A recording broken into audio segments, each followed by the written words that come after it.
At 19, Marcus coaxed me into tasting the forbidden fruit. 6 years later, he did the same thing as he did back then. He placed a young, delicate intern on his lap.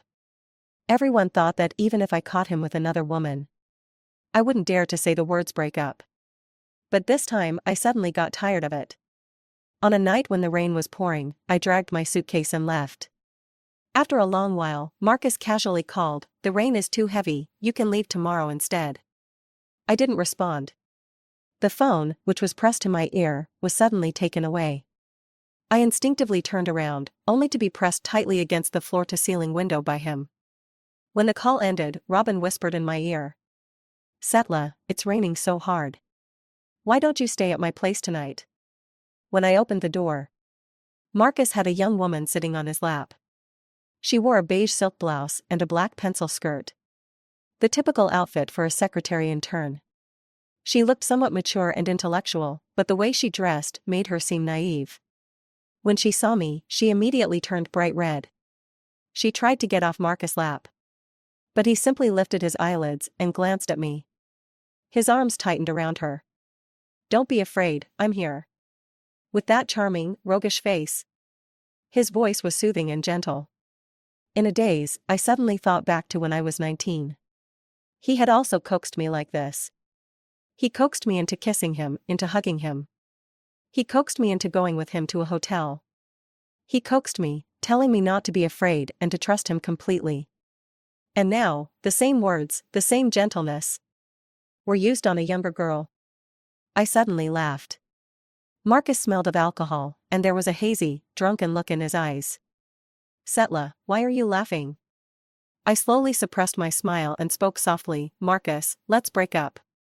Without waiting for him to speak, and without paying attention to the sudden silence in the room, I gently took off the plain ring that had been on my finger for 5 years, and placed it on the coffee table in front of Marcus. I turned and walked out. Marcus didn't say a word to stop me. Nor did he get up to chase me. We had been together for 5 years, and he had become a hotshot young entrepreneur, while I was just a minor TV host with little recognition. So, even if I caught him with another woman, no one would believe I would actually break up with him. When I closed the door, I heard voices behind me. "Setla is just embarrassed to back down. You should go home and coax her tonight." "No need." Marcus laughed softly, "You guys should ask her, does she dare to break up? All these years, I gave her a place to stand. I gave her a home." Marcus was calm and composed, looking down from above, "She doesn't dare, and she won't want to." I gripped the doorknob, standing still, straightening my back, but the tears suddenly poured down. When I was young, he promised me a home. And that's why I, alone and helpless, was moved and fell for him. But now, the promises from years ago had become a dagger stabbing at my heart. Indeed, the closest people know best how to hurt you deeply. It took me 3 days to pack my things at home. During those 3 days, many mutual friends tried to subtly ask me questions. But I didn't reply. I just calmly packed up everything I owned. On the last night before I left, I carefully checked the entire house, making sure not even a single hair was left behind, before I called a cab. After the moving truck took all my things, the rain suddenly poured down. Thunderstorms were the weather I feared most. When I was a child, my parents passed away on a night like this. And back then, every stormy night, Marcus would stay by my side. I used to depend on him so much. But now, I didn't need him anymore. The taxi drove into the heavy rain, and I stared at the waterfall-like streams on the car window, lost in thought. Suddenly, the car lost control and came to a screeching halt. The car behind didn't have time to avoid it and collided. Luckily, the impact wasn't severe. I turned around, still shaken, and saw a Rolls-Royce behind us, standing still like a ship on the sea, its double plates glistening in the rain. Before the taxi driver could curse, he quickly bit his tongue. A man in a black suit stepped out of the car, holding an umbrella. The expensive leather shoes splashed in the rain as he walked over to my car. The umbrella shielded him from the downpour, but his cold, handsome face was still visible. I was stunned, blinking in disbelief. "Mr. Robin?" Robin looked at me with an unreadable expression, amusement slowly creeping into his eyes. What a coincidence. The car drove into Robin's private garage. Before the driver even got out, Robin reached up and grabbed my chin, kissing me directly. I was so startled I tried to push him away, but he grabbed my wrist. His voice was icy. Did you ever think about this moment when you set me up before? My wrist was being squeezed painfully. But I had no words to defend myself. I could only murmur an apology. Sorry, Robin. Whether I knew about it or not. Whether it was my intention or not. Robin had been schemed against, and his reputation had been damaged. That was a fact. Don't try to brush me off with that phrase. Setla, last time I didn't touch you, yet I was labeled as forcing a woman. How about we make that accusation true today? Robin wiped away the moisture at the corner of my lips. I was pale, staring at him in shock. Sir. Don't try to make me feel soft. He slowly slid the strap of my dress down. You should know, I'm as hard on the inside as I am on the outside. I closed my eyes in despair. I thought about the scandal that had lasted for half a month. Though the matter was suppressed, and no one dared to mention it again. It had caused Robin to lose an important project. A project that ended up in Marcus's hands. So, even though it had been a coincidence, a misunderstanding, Robin would never believe that. A man like him could never accept swallowing this humiliation. Can we not do this here? I weakly tugged at his sleeve, trembling as I begged, please, Robin. Robin smiled faintly. These words are better saved for the bed. In fact, for the past year, Marcus and I had barely shared a bed. I had almost forgotten what passion felt like. Even before Robin and I could fully connect, I was already in pain, hitting him and biting his arm. Could you please leave? My whole body was shaking, sweat pouring down my forehead. But Robin didn't look much better. His face was tense, and his Adam's apple moved violently as his voice turned hoarse. It seems your man isn't up to the task, Setla. Can you stop talking about him? I lowered my eyes. Marcus and I have broken up, we have nothing to do with each other. Robin suddenly looked at me intently.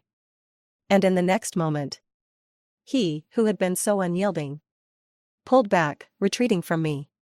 I let out a breath of relief, instinctively loosening my grip on his arm. But immediately after, Robin tightened his hold on my waist. His rigid, volcanic body collided with my molten skin. My fingertips dug into his flesh as my voice shattered under the impact. Outside, the rain kept pouring. The noise drowned out the sounds within the room. By dawn, the rain still hadn't stopped. Robin carried my soaked body to the floor-to-ceiling window. Suddenly, my phone rang again, endlessly. It was Marcus calling. I trembled as I answered. Did you move out? His voice was emotionless. My fingers pressed against the cold glass, my voice hoarse. Yes. When? Tonight. The rain is too heavy, you can leave tomorrow instead. His voice sounded so indifferent. How laughable. I hadn't spoken yet when the phone pressed against my ear was suddenly snatched away. I instinctively turned around, but Robin had already wrapped his arms around me, pinning me against the floor-to-ceiling window. He glanced at the lit-up screen of my phone, then pressed it to my ear, cutting the call. The rain's so heavy, Setla. Why don't you stay at my place tonight? I shook my head, my wet hair sticking to my back. The stark contrast between black and white was a jarring visual assault. Robin lowered his head, kissing my neck. One more time. I didn't refuse, only asking softly, aren't we square now? The emotion in Robin's eyes suddenly turned cold. He smiled, his fingers curling into my long hair. You want to call it even? Fine, we can. My drenched hair wound around his long fingers in tight coils. He pulled gently, urging me to press closer to him. His other hand grasped my chin, lifting my face. The night was thick with darkness, but his eyes were even deeper. Then let me cement that accusation, Setla. That's how we'll call it even. A shiver ran through my scalp. In fact, Robin wasn't using much force. Actually, the 2 times before tonight, I could feel he was holding back. If he hadn't, I probably would have been torn apart already. After all, there was such a huge physical difference between us. If he'd really meant to hurt me, to prove that accusation true. The one who'd suffer would have been me. Maybe it was because tonight we'd done the most intimate thing between a man and a woman. Once a man and a woman cross that line, many things subtly change without them even realizing it. Strangely, I didn't feel too frightened. I just looked up at him, even managing a smile. Robin, then go ahead and prove the accusation. But there's one thing. I stood on my tiptoes, leaning in to kiss the corner of his lips. I don't want to get hurt. After all, my job requires me to be on camera. It was probably the first time I'd actively tried to please him. As he lowered his eyes to meet my kiss, his voice grew deeper. Setla, you have a second choice. What choice? Take the initiative, make me feel good, and maybe I'll let you off the hook. I widened my eyes instantly. Robin was different from Marcus. His reputation had never been great. The way he rose to power was said to be less than clean. But in recent years, as his business empire expanded, he'd gradually shed his rough edge. I still remember last year when he was interviewed by a financial magazine. He was composed, calm, and poised. Some journalists even flattered him, calling him the most gentlemanly businessman. Because of that, many people had nearly forgotten that Robin wasn't the heir of a noble family nurtured for decades. He had once been scraping by on the streets more than 10 years ago. Deep down, he didn't have much of a gentleman's bone in him. What's wrong? Robin's lips curved into a grin. Are you scared? I shook my head, but couldn't help but bite my lip. No, it's just I don't know how to. Robin's smile faded. After all these years of dating, didn't he teach you? I hadn't even opened my mouth when Robin spoke again. Wasn't that night you quite skilled? My face turned bright red. At the time, I had only thought I was just drunk, that's why I acted out. But later, I slowly realized that my drink must have been spiked with something. Otherwise, even if I were drunk, I wouldn't have clung to a man and tried to undress him like that. I think my drink must have been spiked, that's why I. Robin looked down at me, no trace of a smile on his face. Didn't you ask Marcus what he slipped in your drink? I was a bit stunned. Mr. Robin, that was just an accident. But as soon as I said it, I couldn't help but feel some doubt creeping in. When Marcus took that project from me, I had wondered if he had set me up. But at the time, Marcus and I weren't yet estranged. People always tend to defend those they care for deep inside. Now, though, Marcus and I had completely broken up.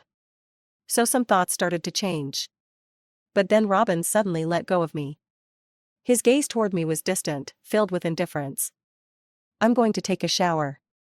With that, he turned and walked into the bathroom. When Robin came out of the bathroom, I was still standing by the window. The rain had fallen all night long. The entire city was swallowed up by the mist and fog. Everything outside was indistinguishable. I stood there, lost in thought. Robin came up behind me, wrapping his arms around me. His body was still damp with cold water vapor, and I couldn't help but shiver. What are you thinking about? Thinking about what we just talked about. Robin scoffed, you might as well think about how you're going to make me let you off the hook. Robin, I don't feel like it. But before I could finish my sentence, he lowered his head and kissed me forcefully. Setla, thinking about other men in front of me? Do you think I've been too kind to you the last 2 times? His kiss grew more intense, but the frost in his gaze didn't thaw. Suddenly, I felt scared. At this moment, Robin felt like a completely different person. In his eyes, I could clearly feel that this time, he wouldn't show any mercy. Robin. Desperation made me set aside all my pride. They say Robin was ruthless and reckless when he was younger, which is why a mob boss took notice of him. That's how he skyrocketed to the top. A person like him wouldn't value human life much. As I responded to his kiss, I wrapped my arms around his neck. You said I should take the initiative. I won't, but I'll learn. Will you teach me? I'll learn properly. When the kiss finally ended, Robin chuckled softly. All right. As I straddled his muscular waist, my face was so flushed I could hardly bear to look at it. But Robin raised his hand and swept my long hair, which had fallen in front of my chest, behind my back. I bit my lip, trying to cover my chest with my arms. But he grabbed my wrist tightly. Robin. I stared at him, tears welling up in my eyes. But he wasn't moved in the slightest. Setla. Robin's voice was cold, detached. You've already done it, no need to act all shy now. Also, it's pouring outside, you can scream a little louder if you want. I shook my head, tears brimming in my eyes. I can't. Robin, please. Don't make me force you, I really can't. I lowered my head, tears falling one by one onto his chest. I was afraid he'd get angry, struggling to pull my hand away to wipe them off. But he just tightened his grip. Robin didn't say anything. He simply watched the woman straddling him, silently crying. She wasn't exceptionally beautiful. Her body was a bit too thin. Her personality wasn't particularly likable. She cried so easily, always getting teary-eyed. Every time he said something remotely sharp, she looked like she'd been horribly shocked. As if he could kill her at any moment. And she had just broken up with a 6-year boyfriend. Robin furrowed his brows.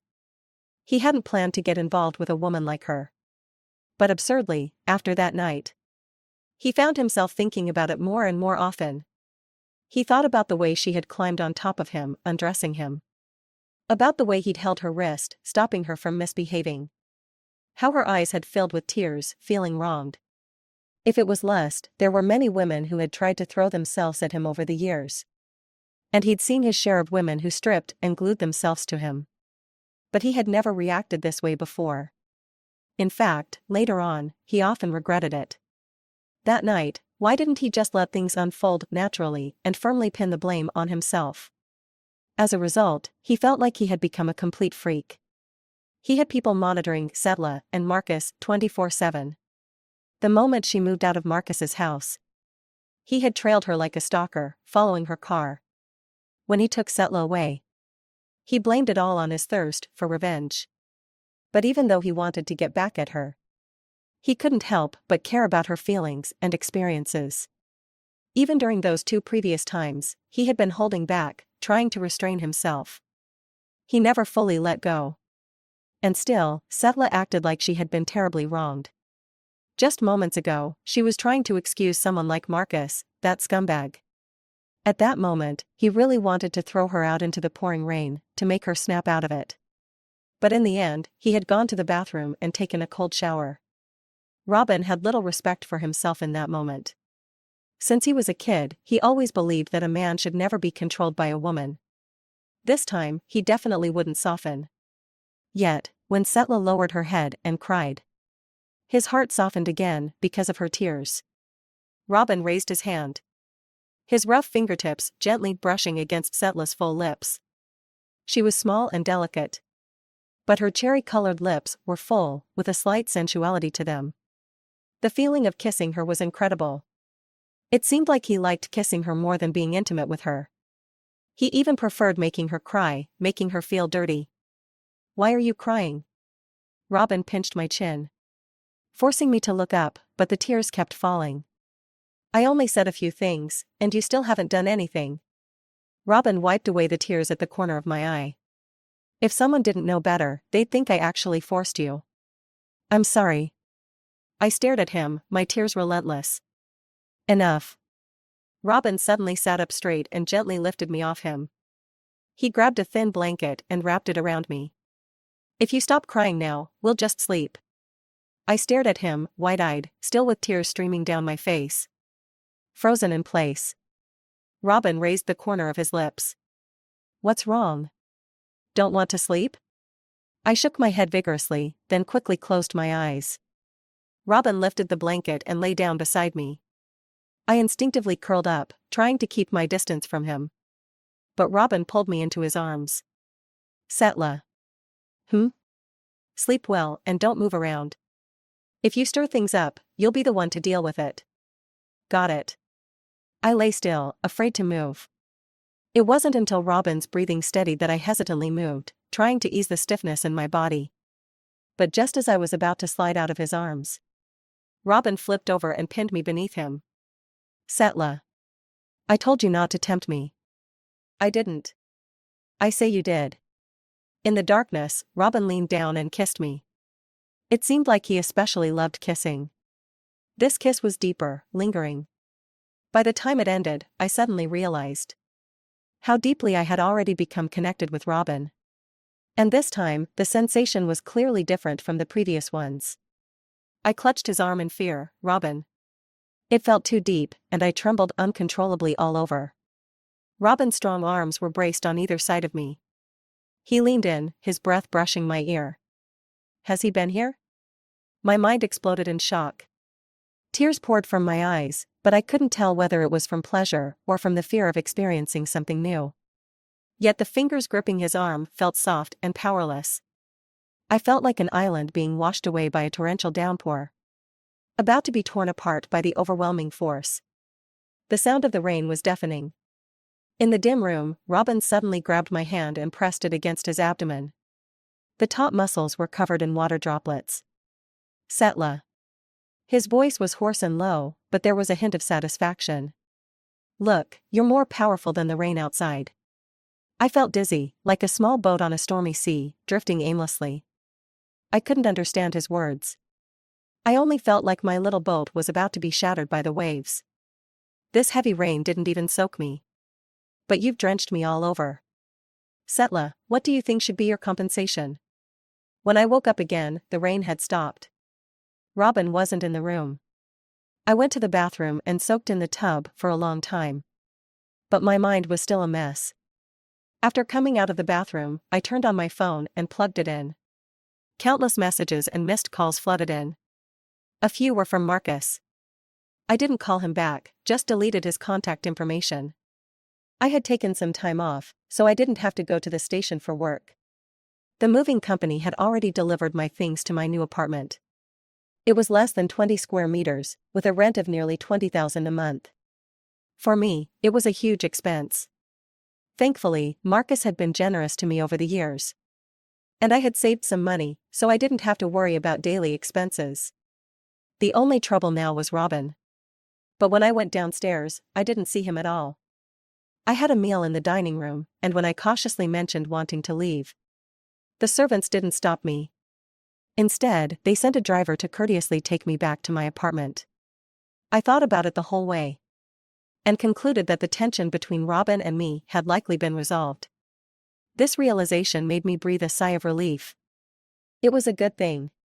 After all, a man like Robin was really hard to please. But after just one night, I felt completely drained, like I'd been emptied out. If we kept doing this every night, my life might be in danger.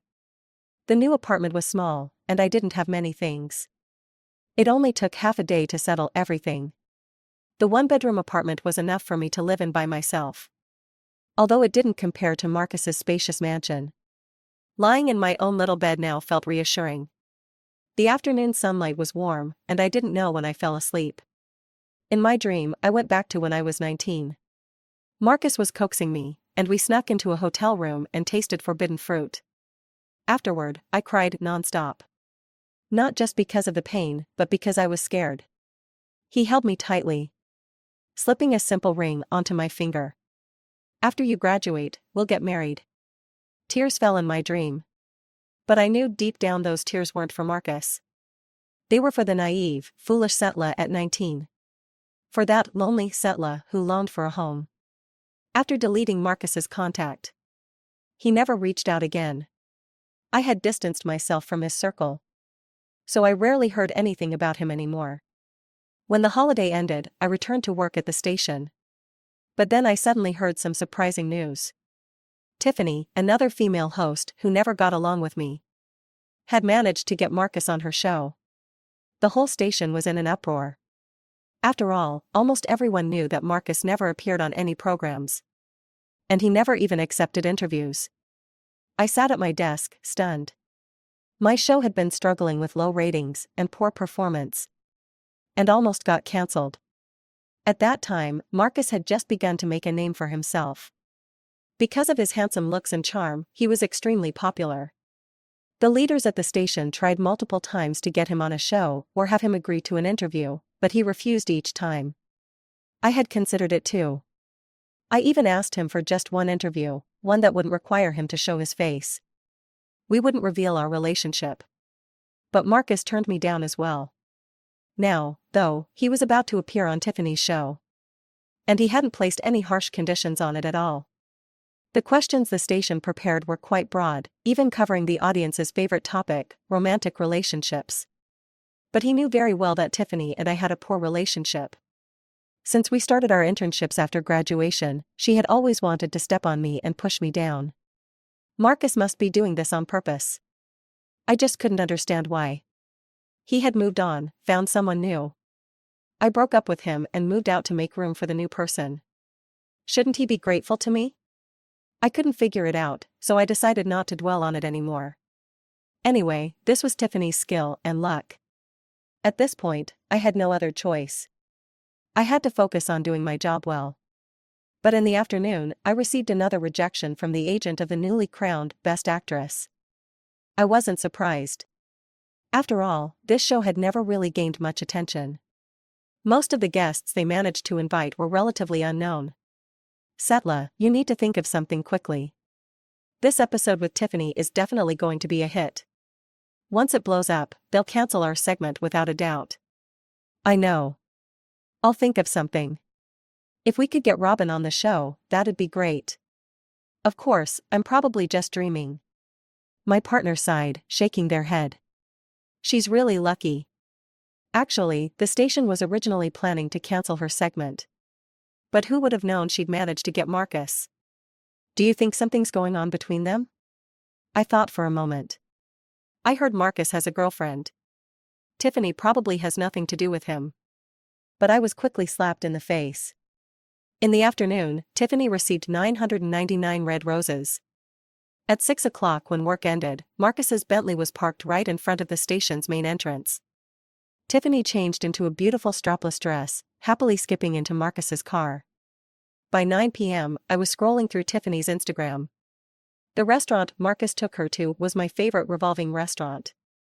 The photo showed 3 dishes, each one was something I loved. The gentleman holding his knife and fork had long fingers, and on his middle finger was a simple ring. I'd seen it for 6 years, so familiar that I couldn't mistake it. It was Marcus's ring. I smiled, put my phone down, and went to take a shower. When I came out of the bathroom, an old friend suddenly called me. I answered the call, and to my surprise, it was Marcus's voice. Setla. His tone was a little cold, with an obvious slur of drunkenness. You should move back, and I'll go on your show. I couldn't help but laugh. I decided the day I left, there's no going back. Setla, you should know. If I go on Tiffany's show, your segment will be cancelled, and you'll lose your job. So what? Marcus's voice suddenly softened. I've fired that intern. Also, nothing happened between me and her. You don't have any family, and your relatives are distant. You should know, only I can be your support. Marcus, I used to think that way. But now, I don't need it anymore. Setla, don't be so stubborn. Don't call me again. I hung up the phone. I also blocked the number. Those friends were just Marcus's friends. Since we broke up, there was no reason to keep in touch with them. My phone rang again. It was an unfamiliar number. Naturally, I assumed it was Marcus, so I hung up immediately and blocked it. A moment later, another unfamiliar number sent me a text. Try hanging up on me again. I was a bit stunned and replied, "Who is this?" The phone rang again. I hesitated for a second before picking up. It was Robin's voice. You're getting bolder. Sorry, I didn't know it was your number. Who did you think it was, Marcus? Yes. Then the call abruptly ended. I was confused, but I didn't call back. Just as I was about to fall asleep, the number called again. Open the door. My bedroom was small, and the bed was even smaller. The bathroom was tiny too. Robin came in after his shower, glanced at the bed, and frowned. I'll sleep on the couch, I said, getting up to leave. A 1.20 m bed was cramped even for one person. But Robin directly shut the bedroom door. I'm here to sleep with you, not on the bed. My face heated up. Keep your voice down, don't say that. The walls here don't have soundproofing. Robin threw his towel aside. He looked down at me with a raised brow. You should be the one keeping quiet. When he pushed me onto the bed, Robin added, Don't make noise while crying. Don't want the neighbors to hear and think I'm committing a crime. I couldn't hold it in anymore and glared at him. Can you stop bringing that up? Robin shrugged, unzipping my nightgown. He grinned. Isn't this all your fault? I couldn't argue, so I kept silent. The bed was too small, there was no room to move. The apartment wasn't soundproof, so I bit my lip and refused to make a sound. Robin wasn't satisfied. You'll move out tomorrow. Don't stay here anymore. Move where? I can't afford a better place. You know how high the rent is here. I'll buy you a place. Robin leaned down to kiss me. Move tomorrow. I was about to refuse when he added, if you move in, I'll go on your show. Really? Of course it's true, but there's one condition, I'll provide the interview questions. The news that Robin would be on my show spread like wildfire the next day at the station. What excited everyone even more was the bombshell news brought by Robin's secretary. Mr. Robin will announce something on the show. I can only reveal one thing, it's related to his love life. The station's leaders were ecstatic. My partner was also extremely excited. Someone like Robin, who'd never appeared on a live broadcast before, was bound to be a massive draw. This was 100 times more exciting than Marcus being on the show. After all, more than 10 years ago, Robin was still a street vendor. Now, he was a big shot, stirring up storms. Who wouldn't be curious about a man like that? Once the excitement faded, I brewed a cup of coffee. Sitting at my desk, I spaced out for a moment. Robin was going to announce some happy news on the show. If I guessed right, it probably had something to do with his marriage. Who would his fiancée be? There were countless socialites who liked him now. Several prominent families had expressed interest in marrying him. Robin didn't come from a wealthy background, though he had achieved success now. But in terms of family lineage, he couldn't compare to those top-tier families. He'd probably marry a young lady from a prestigious family. None of this had anything to do with me. But last night, he told me he'd buy me a house and have me move in. So, was he asking me to be his mistress? Although I was just an ordinary small-time host at the station, I would never agree to being someone's mistress. Even if it was Robin, and even if being with him would let me rise to the top. I didn't move into the house Robin gave me. The next day, I handed in my resignation letter to the company. Rejecting Robin naturally meant the show would fall apart. This time, I was once again Tiffany's defeated opponent. Instead of waiting for the show to be cancelled, it was better to resign on my own terms. But the look on the boss's face was a bit strange. Setla, you really can't quit now. Why not? Because Marcus is going to be on your show. He turned down Tiffany's show and is coming on yours with Robin, in the same episode. I was stunned. Was Marcus out of his mind, or had I heard wrong? Robin has already agreed. And Marcus is also going to announce some good news on the show. Setla. Once the show airs, you'll be an overnight sensation. Take your resignation letter back for now. The boss handed me the resignation letter. Hurry up and go prepare well. Filming for the pre-broadcast starts tomorrow. Make sure you're in your best shape. On my way back to the office, I ran into Tiffany. Her makeup was smeared, her eyes swollen and red, as if she had just been crying. When she saw me, her hatred was palpable. Setla, this is all your fault. It's all because of you. You ruined everything I had. Marcus was supposed to be your boyfriend, yet you let him toy with me like this. What were you thinking? How could a woman like you be so vicious? Tiffany seemed to go mad suddenly, grabbing a flower pot and throwing it at me. I was wearing high heels and almost tripped over the carpet while dodging. I could only helplessly cover my head with my arms. But the flower pot didn't hit me. Robin had arrived at some point. He blocked the flower pot with his body. It hit his forehead, and blood quickly started to flow. The studio was thrown into chaos. Tiffany was dragged away by security. Someone called for an ambulance. I sat dumbfounded on the floor, pressing my hands over the wound on Robin's forehead. Blood poured out between my fingers, warm and sticky. My senses started to return bit by bit. Robin. I called his name, dazed. Tears began to fall. Maybe my tears were falling too quickly. Robin forced a smile, curling his lips. Why are you crying again? Stop talking, you're bleeding, Robin. So, I'm bleeding. Why are you crying? I couldn't answer. I just kept staring at the blood on his face, tears streaming down. Robin was rushed into the ER for stitches. I sat absent-mindedly on a bench in the hallway. Until a nurse pushed him into a room and called me over. I saw the bandage on his forehead, wrapped tightly with gauze. Such a strong and sturdy man now lay there, looking a bit pale and weak. Does it hurt? I fought back my tears and asked softly. Do you want some water? Robin nodded, then shook his head. Just sit here.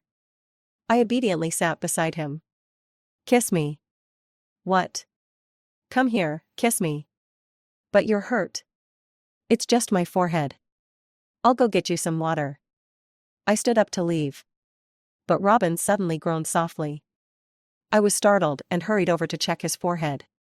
Instead, Robin pulled me into his arms.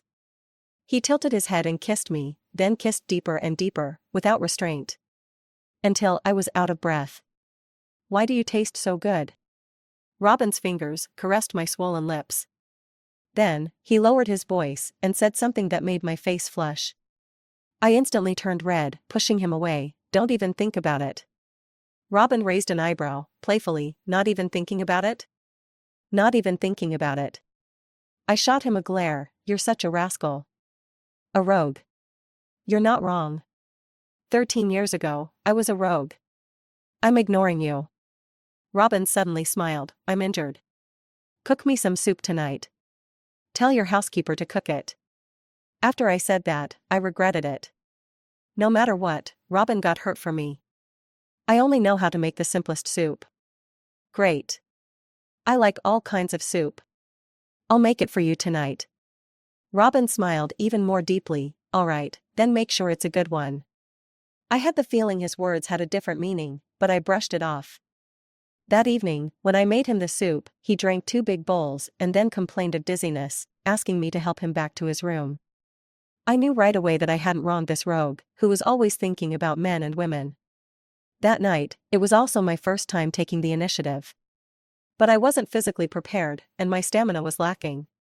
In just a few minutes, I gave up and refused to move.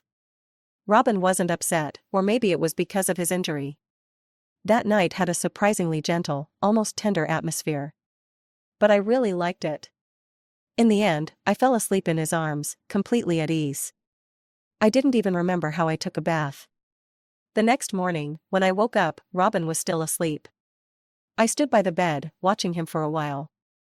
And then I thought about a lot of things. When I first found out he was going to get engaged, I had decided I wouldn't entangle myself with him anymore. But yesterday, he got hurt for me. Let's call it even for tonight. It seemed like from the beginning, Robin and I were either figuring out how to settle things or how to balance the scales.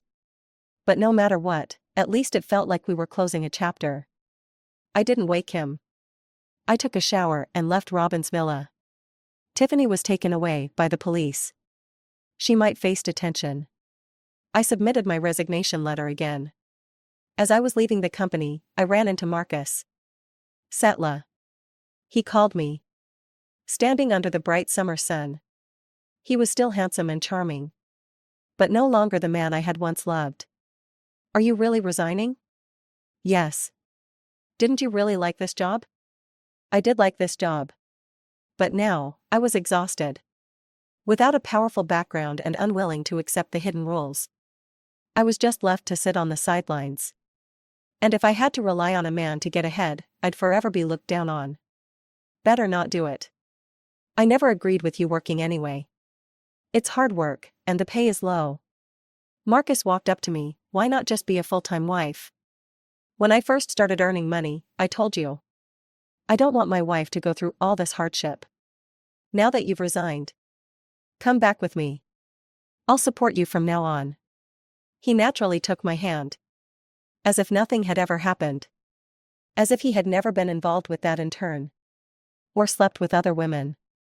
As if we had never broken up. The sun was blinding. And I squinted my eyes, thinking how could Marcus look so unrecognizable? I pulled my hand away. Marcus, we've already broken up. Alright, I know I upset you last time. But it's been so long. You should have gotten over it by now. I'm not angry. I looked at him calmly. Marcus, I'm serious. The smile on his face slowly faded. Setla, you're 25 now. Don't be so willful, so childish. Without a job, without me, how will you survive in this city? Seeing that I didn't answer, his tone softened. Didn't you always want to marry me? To have a home? I've already prepared a house for us. It's the one we saw before, the mountaintop villa in the East District. You can decorate it however you like, okay? I wanted to refuse, but before I could speak, Robin's voice suddenly came from nearby. So, you won't move into the house I gave you because his house is bigger than mine? Robin was leaning against the car, with a cigarette dangling from the corner of his mouth, looking every bit the reckless, rogue type. The wound on his head seemed to be from a recent injury, the bandage had soaked through with a patch of bright red blood. I frowned immediately. You can't smoke right now. Robin raised his hand to take the cigarette out, but he didn't bother putting it out. By the way, he said casually, I bought the biggest mountaintop villa in that area. The one he bought isn't as big as mine. Setla, think carefully before you make your decision. Marcus's face turned ashen. Robin, what do you mean by that? Robin shrugged. Isn't it obvious? You're giving my woman a house. Your woman? Marcus clenched his teeth. When did she become your woman? Robin grinned. Wasn't it you who sent her to me in the first place? Marcus's expression shifted instantly. But Robin didn't waste any more time talking to him. I've made sure to store away all the drinks and food she's had. I've sent everything to the police. Mr. Marcus, if you're innocent, the law will clear your name. But if you're the one behind all this, the law won't spare you. And I won't spare you either. Robin stubbed out his cigarette just as the police arrived. Without saying another word, he walked past the dejected Marcus and came toward me. Setla. I've been the good guy for almost 5 years. Now, can I finally like you? I froze, my eyes widening. The hot wind swept past. Memories that were almost forgotten suddenly surged back to the surface. The girl who had just lost her parents in the shipwreck. The street-smart boy struggling to make a living. 2 people who shouldn't have crossed paths. Suddenly had their worlds collide because of that one event. The anxious girl gently wiped the blood off the boy's face after he got hurt in a fight. Then she put a cartoon band-aid on his forehead to cover the wound. The boy, dazed, grabbed her white skirt and wouldn't let go. Her soft and kind heart made her sit with him on the dirty ground, not leaving his side. When they parted ways, the boy asked the fragile, thin girl, "What's your name? Can I come find you later? Can I, like you?" The girl stuffed the band-aids and her spare change into his hands. She just smiled and said, "Then you have to be a good person. Boys who fight and cause trouble can't like me. I won't like them either. If you're a good person, can you like me?" Of course. Being liked is a happy thing. She waved at him. I'm leaving. I won't be coming back here. She was going to live with her relatives after losing her parents. She was leaving this place, going to a new school, starting a whole new life. Years later, when she had grown up, she had long forgotten that small event. She had met a good-looking guy she liked. And foolishly gave him her heart. But through all the years, there was one person who never forgot her, not for a single minute. No one knew the hardships he'd been through to get to where he was. To turn himself into a good person. But by then, the girl he had in his heart already had someone she liked. Even so, he never once thought about finding someone else, about liking someone else. Until that night. Until the accident happened. In truth, the crude methods used were something someone with his experience in the roughest of storms could easily see through.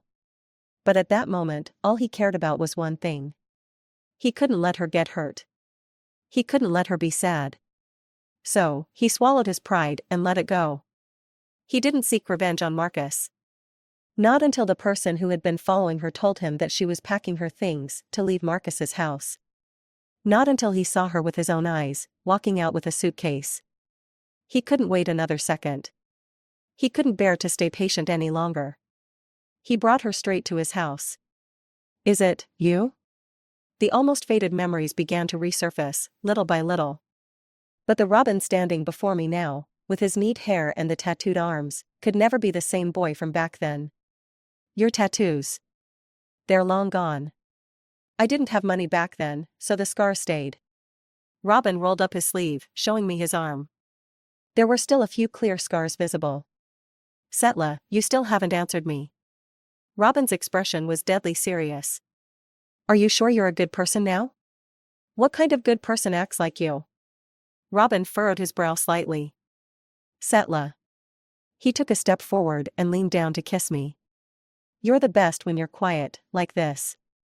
It was broad daylight, and people were walking by. I tried to push him away, but he covered his head wound and groaned, Setla, my head hurts. I froze in place, too scared to move. Robin kissed me for a long while, content, before speaking again. Will you make me some soup tonight? You wish. Setla, why is your mind always in the gutter? I only asked you to make me soup. I didn't mean anything else. Robin said it with such a straight face. I couldn't help but wonder if maybe I really was the one with the dirty mind. Are you serious? Robin nodded seriously. I hesitantly got into his car. After drinking 2 large bowls of soup, he took advantage of his dizziness from the injury and tricked me into helping him upstairs. That helping him upstairs ended with him on the bed. When he pulled me into his lap, I stopped him. Robin, you said you were going to announce some good news. What was it? There were some things I had to ask clearly. After all, even though I was beginning to have feelings for him, and even though we had history from childhood, I didn't want to be the other woman, hidden away in the shadows. If he was really going to marry someone else, it would be better to end things now, before it hurt too much. Robin looked at me from the bed and frowned. Setla, I'm like this, and you still have the energy to ask about that? I looked down and swallowed hard. But I was someone with principles. Some questions had to be answered. Are you going to tell me or not? If not, I'm leaving right now. Robin grabbed my waist and pushed me down on the bed. Who else would I marry? I'm 28. Of course, I want to get married. Who would you marry? The woman who, after many years, was the first to tear my pants off. Robin. I was so mad that I lunged at him to hit him, but Robin just watched me and didn't move. He let me hit him a few times. Are you done? He slowly sat up and gave me a light slap on the backside. Now it's my turn. Robin. I glared at him, furious. But Robin lowered his head and kissed me gently.